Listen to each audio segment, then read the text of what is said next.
E aí, senhor Léo, como é que tá as coisas aí? E aí, doutor Fala.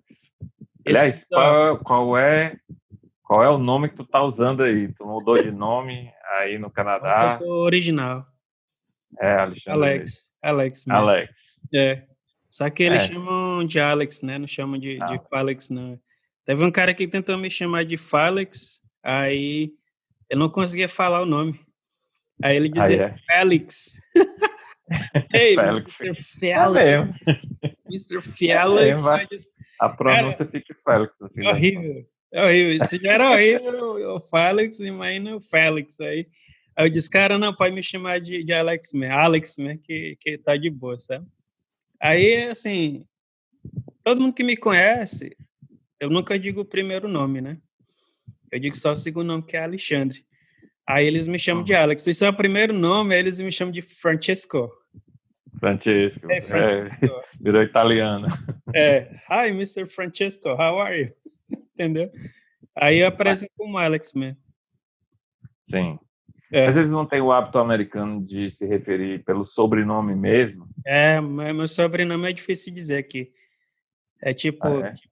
de Freitas Alves, né? Aí imagina tu falar isso em inglês. Tipo, eu já Realmente. fui marcar uma consulta lá com o médico, aí a mulher perguntou, qual é o seu último É nome? What's your Freitas. last name? Aí eu, de Freitas Alves. Entendeu? Aí, às vezes o pessoal na faculdade, eles faziam tipo, uma competição para dizer quem é que consegue falar meu nome todo. Tipo, Ah, é? Alexandre de Freitas Alves. Aí o pessoal, Francisco Alexandre de Freitas Alves. Entendeu? Ninguém conseguia falar. Eu dizia, repetia várias vezes, ninguém conseguia falar o nome correto, sabe? Cara, português é uma língua difícil, cara. É muito Mas difícil. eu tenho certeza que tinha os nomes coreanos e chineses bem mais difíceis nessa É, faculdade. mas é mais popular que a população é maior, né? Então o pessoal é mais acostumado, sabe? Tipo, Ah, ele sim. diz o nome, sabe? Nguyen. Ah, já sei como é que se letra Nguyen, entendeu? Que é vietnamita, né? É, tem muita gente que se chama Kim, Wu, entendeu? Uhum. Wan. Aí você. E o lance do chinês, tu sabe como é, né? O nome chinês, né? Porque o pessoal aqui muda o nome, né? É Ah, engraçado. eles mudam? Por Eles exemplo, adaptam, né, para alguma coisa. eles adaptam para o inglês, tá vendo? Tem um cara lá que também que se chama Yan Wan, certo? Hum. Só que o nome original dela em chinês é ao contrário. O sobrenome é Huan, mas vem primeiro e o primeiro nome vem por último. Então é Hum. Huan Yanxia. Huan Yanxia. Entendeu? E Então, aí ela quando ele inverteu. vem para cá, o nome vira, vai ser Huan Yanxia, fica Yanxia Huan, né? Só que aí ela muda o primeiro nome para alguém conseguir falar, tipo Cindy Huan. Aí É quando que alguém tem o pergunta, Jackie Chan, é que nem o o nome Bruce dele Lee. original deve ser outro nome, entendeu? Então, Entendi. tipo, quando a pessoa diz o nome dela, my name is James Wan. Ok, so what's your real name? Entendeu? Aí, se a pessoa tiver a vontade, ela Quiser saber. é, quiser ir mais a fundo, a pessoa diz o nome dela, entendeu? É Uhum. interessante. Mas, assim, o português, porque aqui não tem a comunidade de Portugal, né? Tem um bar de Tem? Portugal aqui na cidade. Aí é uma. O pessoal é mais concentrado ali numa região aqui, sabe? De Toronto, né? Ela é perto da. Eles chamam de Dufferin, região da Dufferin. Agora, assim, a comunidade brasileira, acho que ela tá chegando agora, há pouco tempo, sabe? Não é uma coisa de, tipo, 20 anos, 30 anos atrás ou 40 anos atrás, como as outras comunidades, não, sabe? Tem gente aqui que eu conheço que eu perguntei, mora aqui há quanto tempo? Eu moro aqui há 40 anos. Nasceu em Hong Kong, entendeu? Aí você vê que os caras têm mais, assim, tem mais vivência, né? A gente aqui ainda tá começando. Então, português, cara, eles acham estranho, né? Eles acham Uhum. bonito. Eles acham É que assim, nem os americanos. Os americanos gostam da sonoridade do português, eles do acham sotaque do português. interessante. Eles acham curioso. Quando você começa a falar, eles ficam olhando para você assim. Aí, cara, parece o tal língua. Aí eles comparam com alguma outra língua assim, sabe? Eu Eles fui comparam comparar até muito com o com o japonês, espanhol. né, cara? Aí eles comparam com o japonês? Até japonês já tem essa comparação já. Agora, todo mundo que se perguntar se tu é do Brasil, né? Hum. Geralmente eles acham que tu fala espanhol. Aí eles. Ah, sim. Ah, Não é que a língua é parecida com o espanhol, eles não reconhecem semelhança entre as línguas. Mas ele acha que, por extensão, como já que todo mundo ao redor do Brasil fala espanhol, o Brasil falaria também. ou então entende, né? Mas o espanhol, por exemplo, eu acho ele uma língua meio difícil por causa da velocidade, né? Eu não consigo Ah, entender quando a pessoa está falando espanhol. Do mesmo jeito que eu não consigo entender o português de Portugal. hum, Cara, me é lembro, verdade. primeira mês que eu passei aqui, né, que eu fui lavar, que aqui a gente usa lavanderia na rua, né? Você leva a Hum, roupa para lavanderia, né? Leva uma moedinha, bota e lava a roupa lá, sabe? Se você não mora num hum, prédio com lavanderia ou se a sua casa, por exemplo, o pessoal tem uns porão, eles geralmente botam a lavanderia no porão, sabe? As máquinas de hum. lavar, né? E secar. E alguns apartamentos, às vezes, eles têm, por andar, tem uma lavanderia para cada um, entendeu? Então você vai lá, é uma máquina em comum para todos, entendeu? Mas se você não tiver nada disso, aí você vai ter que ir na rua, tem umas laundry stores, né? Aí você leva lá a moedinha, né? Troca a grana e usa a máquina lá. Aí eu me lembro que eu tava nesse bairro, cara, né? A principal rua se chama Caledônia, sabe? Aí Hum. eu fui lá lavar minha roupa, né? Primeiro mês que eu tava aqui, né? Sozinho. Aí tinha dois portugueses lá, o dono era português e tinha um cliente que era português também, sabe? Aí os caras me viram lá, né, e tal. Ah, de onde você é? Não sou do Brasil. Oh, não sei o quê, blá, blá. E começava a tentar fazer amizade comigo, sabe? E os Hum. caras bem gentil, tentando conversar. Bicho, eu não entendia porra nenhuma, sabe? Que os caras falavam. Eu ficava viajando, cara. Eu morrendo de vergonha, mas e os caras falando lá, né? Ah, que blá, blá, blá, blá, blá, blá. E eu só assim, ó, calado e concordando, sabe? É porque tem umas variações do português em Portugal. O pessoal É. fala que tem uma região Uhum. que é mais próximo do português brasileiro, sabe? Uhum. Que o Talvez seja próximo pessoal do fala com carioca, uma né? palavra, mas outras realmente são difíceis. Eu vi É. até recentemente um programa falando sobre essa questão da evolução da língua brasileira, da língua portuguesa, e Uhum. fala que o Brasil ele acabou mantendo o ritmo que se falava no português arcaico. Uhum. Então, se você pegasse, trouxesse um explorador português para os dias de hoje, ele ia achar que o Brasil fala um português muito mais próximo do que ele falava naquela época, né? Isso. Do que o Portugal agora, que eles aceleraram, né, a pronúncia. Moderno, né? Modernizou a língua, né? A pronúncia. Exatamente. Uhum. Aí realmente fica difícil Gírias. às vezes, né? É, Eles fazendo isso, eles comprimem algumas vogais, eles é, suprimem mesmo algumas funções, então fica um negócio super rápido, assim, é difícil de é. captar. E até a fonética é diferente, sabe? Assim, a questão da pronúncia da língua é totalmente diferente da do português. Então, quando tu tá acostumado com o ritmo, né? Tipo, quando eu tô falando português, a gente tem tipo um ritmo, né? Uma espécie de. Quando eu me lembro quando eu estava estudando inglês, eles disseram que em inglês ele tem uma espécie de ritmo que é como se fosse uma música, né? Quando Hum, você escuta o inglês, é como se tu escutasse uma música. Acho que o português deve ser a mesma coisa. Então, tu escuta a música e teu cérebro, ele já começa a reconhecer os elementos, os componentes da língua, né? Então, hum, por exemplo, se eu escuto uma palavra com um ritmo diferente, uma frase com um ritmo diferente, o meu hum. cérebro vai demorar para processar aquele componente, aí eu não vou entender o que a pessoa está falando, entendeu? Ah, interessante. Acho que isso acontece também com quem fala espanhol, né? Hum. Tem várias diferenças entre o espanhol lá da europeu para o espanhol da América do Sul, entendeu? Eu imagino que deva ter mesmo. Então eles, com certeza, eles devem conhecer essa diferença, entendeu? Do mesmo jeito que na Ásia, se tu for para a China, tem um bocado de dialeto lá e os caras não entendem o que os outros falam nos outros estados.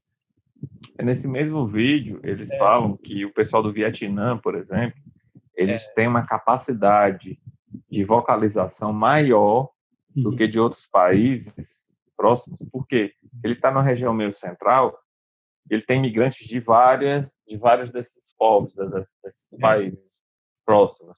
Uhum. Então, ele acaba tendo que adaptar o seu jeito de falar para poder ser entendido em cada um desses países. Então, É. desde a infância, os vietnamitas, eles têm uma capacidade vocal bem mais ampla por conta desse treino, Uhum. precisar se comunicar em vários dialetos, com vários povos.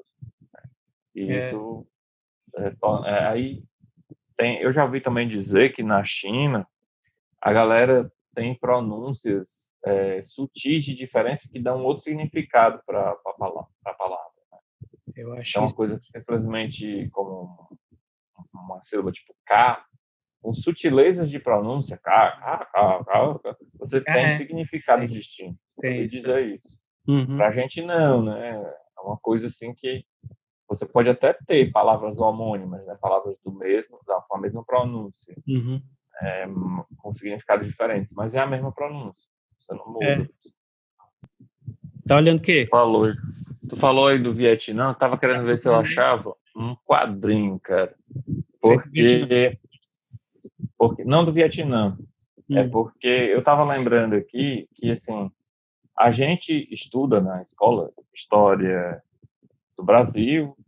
Quando a gente vai para a história mundial, a gente acaba pegando pré-história, mas a história depois da pré-história, a história romana, grega, é, basicamente europeia e Idade até a Média. história americana a gente acaba absorvendo Hum, pelos filmes, pela cultura que a gente importa de lá. Mas é, pouco a gente sabe da cultura da Ásia, por exemplo, da história da Ásia, é. uma outra coisa, que chega Uhum, às vezes através de obras deles mesmos, da cultura que eles chegam para cá, como, por exemplo, os filmes japoneses, que falam do Japão feudal, né? Ou uhum, mesmo os filmes da China também. Mas tem uma série de países ali uhum. com culturas sutis, tipo, diferenças sutis, às vezes diferenças muito grandes, que É. a gente não tem a menor noção e está começando a receber isso agora, porque a Ásia realmente ela tem crescido, tem exportado muito da sua cultura, né? À É. toa que ano passado a gente teve esse Oscar, né? Uhum. Tu assistiu o O filme, né? Parasita, né? O Parasita, que filme Achei o foda, Parasita, achei do caramba, ó, cara. excelente o filme. Aham. Aí, assim, aí a gente vai se familiarizando, como é que é essa realidade lá, o que é que se parece, o que é que difere, Você começa a ficar curioso, né? exatamente. Você E começa. aí, há um tempo atrás, uma editora daqui lançou um quadrinho que é de Singapura e conta a história da, da cidade. Cara, é um quadrinho foda, tu ia adorar, cara, se tu pegasse pra ler. Uhum. Porque ele fala da história da cidade, Uhum. fala da história do quadrinho no mundo, dos principais Mas- quadrinhos, Uhum. e fala a biografia, a história do maior quadrinista de Singapura, que na realidade é um personagem fictício. Nem existe, né? Ele não existe, ele foi construído pelo autor Pra para que enganar. ele pudesse escrever essas outras histórias. E aí ele escreve a biografia desse autor fictício e Caraca. vai amarrando ela com a história Da de cidade. Singapura, os regimes Uhum. ditatoriais, sabe, as resistências que teve lá. E através desse autor fictício, a gente vai vendo sobre a ótica dele as mudanças que houve nos quadrinhos ao redor do mundo, a influência Mas. que ele tem do Osamu Tezuka, a Uhum. influência que ele tem do Walt Disney, Uhum. até Frank Miller, Cavaleiro das Trevas, tá entendendo? Você Mas. vai vendo esse presente, cara, na obra dele, porque vai mostrando É. como foi a evolução do traço, os projetos Uhum. que esse quadrinista fictício foi pegando ao longo da vida dele. E a Mas. influência que aquilo que estava rolando no mainstream, ou então na própria coisa da cultura da região, afetava no trabalho dele, sabe? É fantástico, cara. Eu fiquei achando esse quadrinho para mostrar, já que eu falei. Não sei se tu já viu. Caraca, velho, que massa. Isso aqui é a arte de Charlie Chan Hock-Chai. Parece que essa é a Pô, pronúncia, né? E acho que é Rock Tea. Hock-Chi, não É, sei. acho que é Tea. Olha só a guarda como é. Que massa, Você cara. vê que tem uma influência aí, talvez, de algum quadrinho Parece o Chris do Ware. underground. Isso, Chris Ware misturado com o Daniel Klaus por causa dos rostos que é bem simétrico e isso, os bem. closes, É. isso. Também achei parecido. Uhum. Deixa eu ver aqui. Essa edição é muito bem cuidada. Ó, aqui é como se o quadrinista, né, ele tivesse sendo entrevistado pelo autor dessa obra aqui, desse livro. E Uhum. aí o autor resolveu transformar essa entrevista, essa biografia, num quadrinho. E aqui é esse quadrinista fictício, né? Entendi. Charlie Chan. Ele vai contando a história. Deixa eu ver se eu acho algum.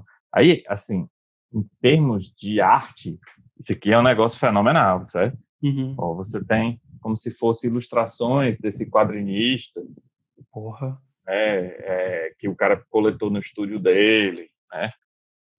Não sei se dá para... Dá. Ó, páginas de um quadrinho que ele publicou. Tipo, tudo falso, né? Exatamente, tudo Tudo falso. fake, Aham. né? Aqui é a influência do Osamu Tezuka, de robôs, né? Dá pra ver. Dos mangás é, japoneses, né? Uhum. Deixa eu ver o que mais que tem aqui. Ó, uma fotografia. É como se o cara tivesse ido no estúdio desse senhor e foi lá e coletou as coisas e fez a Tá. biografia. Muito bem estruturado, né? Ó, croquis. Que massa, cara. Deixa eu te mostrar isso aqui, ver se tu reconhece aqui a influência. Olha só que fantástico. Uma coisa mais pulp, né? É, Alex Todd. Lembra Alex Todd, né? É, tem um pouco mesmo. Né? Até recorte de jornal, cara. Uhum. Esse cara, ele foi se adaptando ao longo da vida dele. Uhum. Esse personagem fictício foi se adaptando e foi, ó, Então foi décadas e pinturas que décadas. ele fez de pessoas que ele conheceu, talvez Uhum. esposa, mãe, O cara enfim. tá muito foda. Mas assim, tu acha que esse cara que fez esse livro, ele, tipo, um projeto assim, tipo de longo prazo, que ele foi Eu acho fazendo que ele demorou consideravelmente para pra conseguir fazer. mudar o estilo e tal? Mesmo que ele seja, Hum. ó, ó como o cara foi se adaptando, né, Aham. de estilo. Olha isso aqui, vê se você reconhece. Frank Miller, a Cavaleiro das Trevas. Total, né, cara? Parecido, velho. Você vê que o cara foi e emulou. Olha Aham. aí, parece que foi o próprio Camilo que desenhou. Cara, Impressionante. muito parecido. Até aquarela, né? Parece. Se eu Exatamente. não me engano, foi feito com Acho que é da aquarela. Lin Valley, né? É, Lin Valley, Linvalha né? foi aquarela, parece aquarela as cores. Aí, né? Caraca, meu irmão. Total. Até Cara, os isso aqui é uma cozinhos ali, obra-prima, cara. Isso aqui é um quadrinho fenomenal. E o que eu acho mais legal é porque realmente é um pedaço de história de país que é inédito aqui, que ninguém nunca se tem o autor interessou. aí, o nome do autor. O autor é o Sonny Liu. Sonny Liu. Eu posso mostrar só a capa aí da. Ele ganhou. Essa aqui é a capa, a Dust Cover, né? É a Ah, capa sobrecapa. E ele uhum. tem aqui a contracapa, Uhum. trechos da história, Pegado algum a Eisner, alguma coisa lombada. assim. Sony Lu. Uhum. E aqui a capa mesmo do quadrinho. Uhum. Né? Ela é uma capa clássica, né? Uma capa Puxão, costurada, né? Com relevo. Esse um desenho aqui relevo, ele né? tem um baixo relevo. Uhum. Qual foi a editora, hein, que lançou isso aí? É do Pipoca Nanquim. Porra. É do Eles Pipoca devem Nanquim. ter algum programa explicando, né, sobre isso aí, né? Sim, com certeza, vários. Eu Toda vou vez que eles linkar. lançam um material, eles explicam como é que foi a negociação. Uhum. Eu Aqui vou é linkar ponta a isso aí. não esqueci Caraca, que o que show. é. Alguém apresentou, não me lembro quem foi, mas foi alguém do mercado de quadrinhos, Uhum. apresentou esse material para o Daniel, que é um dos sócios. Uhum. E ele ficou encantado. E aí mostrou para os outros. Eles Danielzinho. começaram Uhum. a entrar em contato antes mesmo de eles formarem a editora. Quando a editora se formou e a coisa começou a pegar, eles já tinham negociações em andamento com Entendi. esse artista. Esse Uhum. artista ganhou o Eisner. Deixa eu ver aqui se tem aqui as... É engraçado que a editora Pipoca Nanquim, ela se construiu muito dentro da questão da Amazon, não foi? Se eu não me engano. Sim. A Amazon, ela Amazon, né? permitiu que Uhum. a Pipoca Nanquim pudesse surgir. Uhum. Porque eles não têm uma estrutura de uma editora grande para fazer distribuição, né? Uhum. Para manter um estoque, eles não têm como Marketing. fazer isso. Uhum. Então, eles precisavam de algum parceiro que pudesse entrar com isso. E Uhum. a Amazon permitiu isso, né? Uhum. Eles entraram em contato com a Amazon. Eu não sei se existia essa experiência em outro lugar do mundo. Os caras Uhum. formarem uma editora e a Amazon ficar encarregada de Distribuir. armazenar e distribuir, né? Uhum. Mas eles gostaram da ideia e resolveram apostar. A primeira obra que eles lançaram foi Fadas e Bruxas, que é um compilado de histórias de Bárbaro, do Esteban Maroto, que é um quadrinista Sei. espanhol. Uhum. Esse quadrinista, quando eles anunciaram, eu disse, cara, Vai dar certo. achei a editora da minha vida. Porque o Esteban Maroto eu conhecia das histórias da antiga revista Cripta. Não sei se tu lembra dessa revista. A revista que ela foi lançada aqui, acho que na década de 70. Ela compilava histórias DC Comics? Da Eerie Hum. e da Creepy, que eram duas revistas, não da DC Comics, ela é de uma editora que Europeia. veio posterior, da Warren. Da Warren. A Uhum. Warren, ela foi, acho que na década de 60 e 70, que a Warren publicou, Uhum.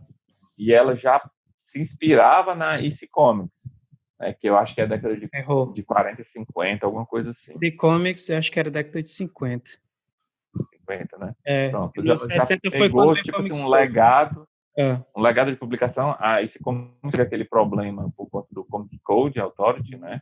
Que faliu a As editora, né? grandes editoras, Só foi a exatamente. Aí média. ela foi o grande alvo, né? Porque ela trazia histórias de terror, de assassinato, de crime, Uhum. né? Então ela foi o grande alvo das editoras por conta dessa política, né? Do Comic Code. E aí ela faliu, ela fechou. Mas ela deixou muitos fãs, muito quadrinistas que adoravam aquilo ali. E aí eles resolveram, alguém resolveu, eu não conheço a história da Warren, vou até ler mais sobre isso, porque é uma editora que eu sempre gostei, desde que, pelas obras, né, eu sempre me identifiquei. Sai no Então, Brasil, criança, aqui no Brasil, eu tem criança, né, preto e ela branco, umas chegou grandona, preto e branco. né? Ela era pequenininha, na realidade. Uhum. A Creepy, ela era ela formatinho, né, que a gente chama, papel jornal e tudo.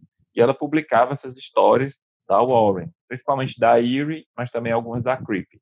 Hum. E aí eu não consegui comprar isso, porque quando ela circulava, eu era muito criança, meus pais jamais iam deixar. Mas eu já era encantado quando eu ia na banca, via aquelas capas, as histórias, eu gostei de terror. Eu ficava babando, doido por aquilo ali, mas não tinha como. Quando eu cresci, ainda tinha algumas revistas dessas em bancas, algumas que guardavam. Mas eu me desencantei de tentar colecionar, porque para mim aquilo ali ia ser inatingível. Eram coisas que tinham se perdido e tal. Não existia nem ideia de uma internet onde a gente pudesse comprar à distância, né? Não Fazer existia pedido. isso. Então eu nem me interessei em ir atrás de comprar isso, né? Uhum. Mas com o tempo foram surgindo. Tem gente, acho que hoje, que ainda vende, custa uma fortuna você comprar a coleção completa da Creep, mas tem na internet, se for atrás você acha Mercado para vender. Livre, algum local assim, né? Mas, para minha felicidade, Os caras da a Pipoquina. eu de novo recorrer Lá aqui. vai ele recorrer à biblioteca dele. Daqui a pouco tu tem Para que minha apresentar tua biblioteca. felicidade, eu não sou o único interessado nessa literatura, Uhum. né? Então, há um tempo Eles atrás, a Devir, caras leram. Cara, é incrível porque eu acho que o mais velho deles ali é o Alexandre, né?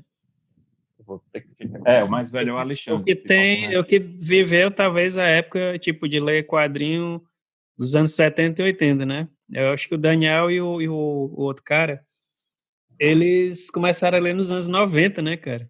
No tempo que tinha Image, no tempo que tinha X-Men do Joey Madureira, eu acho, entendeu?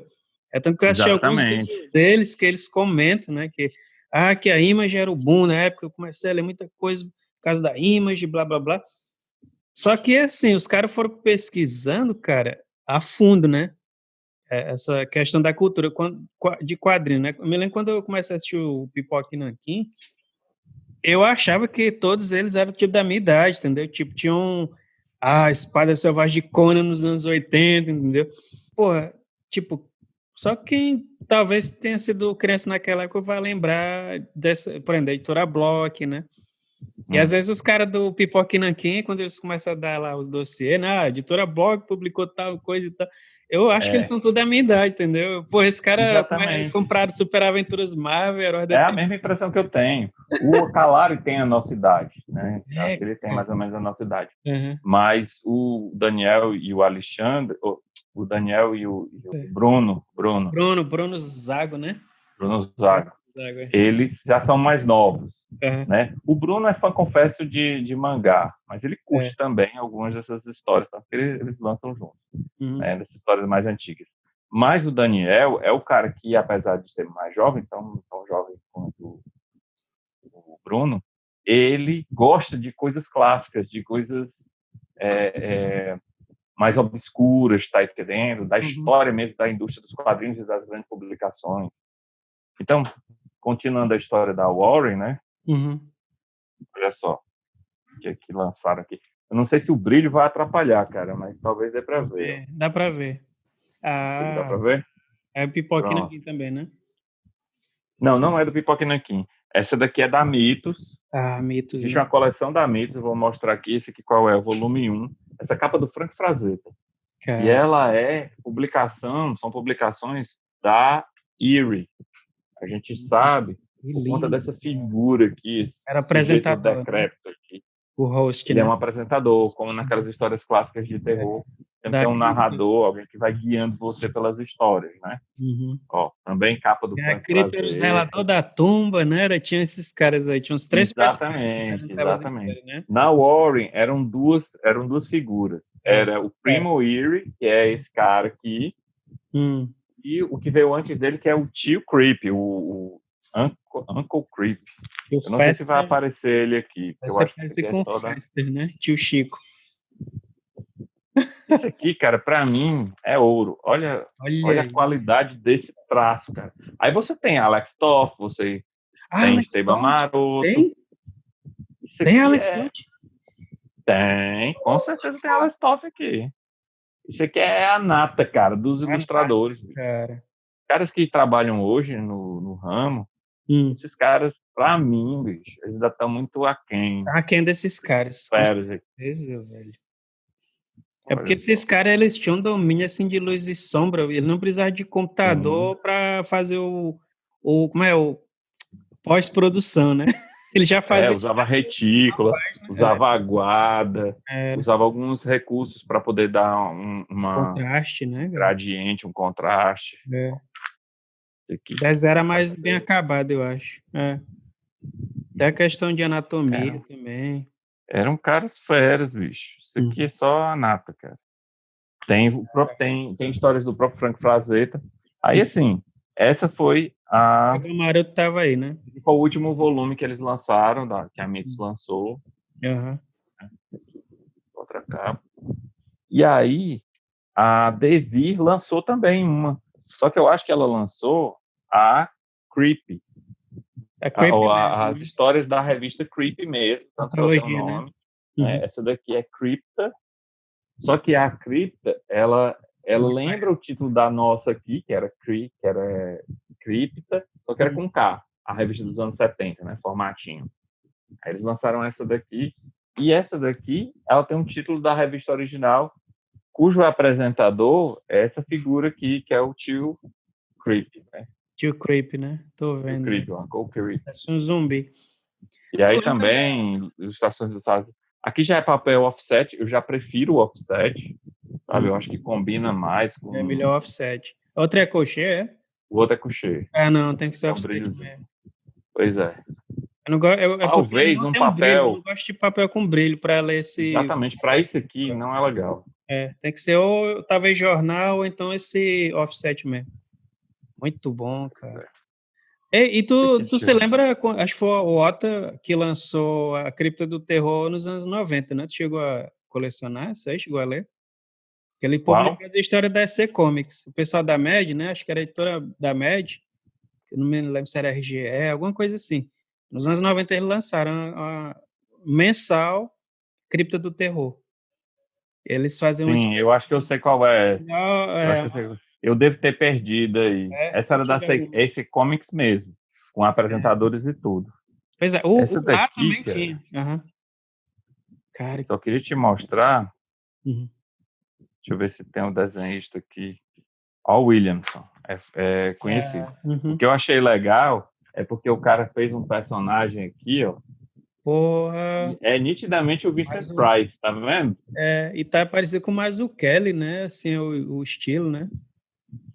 O Mazzucchelli tem um estilo meio realista também. É, Mas eu acho que o cara, domínio Vincent de Price sombra desse cara aqui ainda é essa é mais maior, né? sutil. Olha aí, cara, como é o Vincent Price todinho. É. Aí ele com certeza deu referência total, né? É muito igual. Cara, isso aqui é fenomenal, cara. Isso aqui é um negócio que eu adoro. Só mostrando Chorei, rapidinho aqui, pra gente ficar muito tempo nesse. Esse aqui acho cara. que é o volume 3, não, volume 2, né? Que massa. Esse aqui é o 3, capa do Frazetta. Aham. As capas é que eu acho que não estão com um tratamento muito bom, sabe? Quando você vê que a resolução não é boa, Ah, né? é. E a cor também parece que está muito saturada. Eu acho que eles não tinham cópias boas mesmo, não. E tem esse aqui que eu nem tirei do O plástico monitor não tá ainda, calibrado, hein? que é um volume mais recente. Também é do Mas Frazetta, cara. Frazetta também, né? Dá pra ver. A Frazetta. anatomia, né, das mulheres, o Frazetta Isso, Frazetta é é bem conhecido, reconhecível, né? né? Uhum. Mulheres, assim. Pois é. Ainda tem DV, ainda lança GB ainda? Essa coleção ele não lança mais. Não Hum. lança mais. O que eu tenho aqui, mas é pela Mitos, que também é da Warren, são algumas coisas da Barbarella. Ou, Barbarella não, da Vampirella. ah, Da Vampirella. Eu tenho também. Posso até te mostrar algumas coisinhas. uhum. Aqui já, o que eu vou te mostrar já é importado. Isso aí já Esse é aqui é um original artbook importado. do José José Gonzalez. Gonzalez. Ele desenhava muito, fazia capas da Vampirella. Essa aí tu nem abriu Não ainda, né? abri ainda. Não abri, não abri. E esse aqui é, Uau. é um artbook da Warren Vampirella. Years. Tem uma vampirella da Warren também? É da Warren, é da Warren. Hum. E Então aí, acabou sendo mais popular, né? O produto mais popular da Warren, né? isso. E aí, Hum. deixa eu ver se eu acho aqui a edição da Vampirella. Acho que tá aqui. Peraí. Vai dar certo. Hum.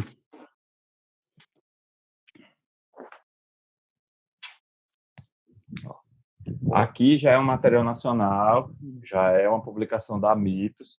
São histórias da Vampirella mesmo, né? São os Solo, né? quadrinhos da Vampirella. Você acaba. Tem coisa nova então, né? Sim, mais recente, né? Aí quando vai pra Mitos é coucher. Aí é uma merda. Deixa eu ver se tem coisa aqui bem clássica mesmo. Aí sobe o preço também, né, cara? É. Deve ser quanto é? Deve ser 400 pau. Adoro esse traço, cara. Eu acho Cara, isso o aqui traço é bem magnífico. fininho, né, cara? Acho isso magnífico. Traço assim, bem fino, assim, bem delicado, né? Uhum. Muito bom. Cara, eu Vamos lá. acho legal a anatomia, cara. O próximo. Acho legal a maneira como ele desenha Anatomia é o muito rosto, show. cara, né? Eu Pois acho. é, eles lançaram também edições de histórias mais recentes, sabe? Uhum, Produzidas pela Dynamite, que é quem tem os direitos atualmente da Vampirella. Mas não uhum. me interessou, não. Deve ser totalmente Gosto da coisa anos computação gráfica, 50, né? anos É. 60. Eu acho que deve ser colorido digital, né? Deve ser cheio tipo assim, bem É, modernizado, tem né? essas pegadas. Ali vai ter algumas coisas dos anos 90, então vai ter aquela influência da Image. É, cheio de degradê, cheio de. Pois é. Eu acho às Assim, não é vezes. que tem aquelas mulheres voluptuosas no estilo dos anos 90, Uhum. que não é que a Vampirella não seja voluptuosa, é Mas óbvio que as ela poses das ela é uma mulheres eram personagem impossíveis. sensual, É, mas é aquela coisa meio de plástico, assim, sabe? Não é. tem. Silicone, né? Siliconada. É uma coisa siliconada, com bronzeamento artificial, É. todas as cirurgias do mundo, né? E as poses Não que é é impossível de alguém fazer na vida real também, né? As isso, poses, né? exatamente. Tu vê, lembra Inclusive, de uma capa lá do Homem-Aranha que tinha Mary Jane no sofá, se não me engano, não me lembro quem é que desenhou aquela capa, que ela ficava numa posição, cara, que ninguém conseguia, nem na vida real, copiar a posição da Mary Jane, né? eles Porque é tipo, distorciam né, mesmo. Assim, distanciamento da realidade. eu até entendo que o artista, isso não é de hoje, isso existe Aham. antes mesmo de eu nascer, Uhum. ele tem liberdade sobre a realidade para poder retratar o que ele quer, né? É a Eu maneira como entendo, ele eu não vê, tiro né? isso não. Uhum. Mas ali realmente não caiu no meu gosto, não, sabe? Tem Também gente acho que muito. fala, Acho. em algumas listas de quadrinho que eu participo, às vezes a galera fala, essas pessoas ficam falando mal do quadrinho dos anos 90, os quadrinhos dos anos 90 foi muito bom, foi muito É, importante, foi ok. nessa época que eu comecei a ler quadrinho, muita gente leu quadrinho nessa A saga época, do fica clone, né? renegando. Mas, cara, eu já li quadrinho antes dos anos 90, E os anos 90, para mim, foi um período realmente complicado. Eu deixei de ler o quadrinho corrente americano, o quadrinho Não. publicado pelas grandes editoras, porque eu não suportava mais, cara.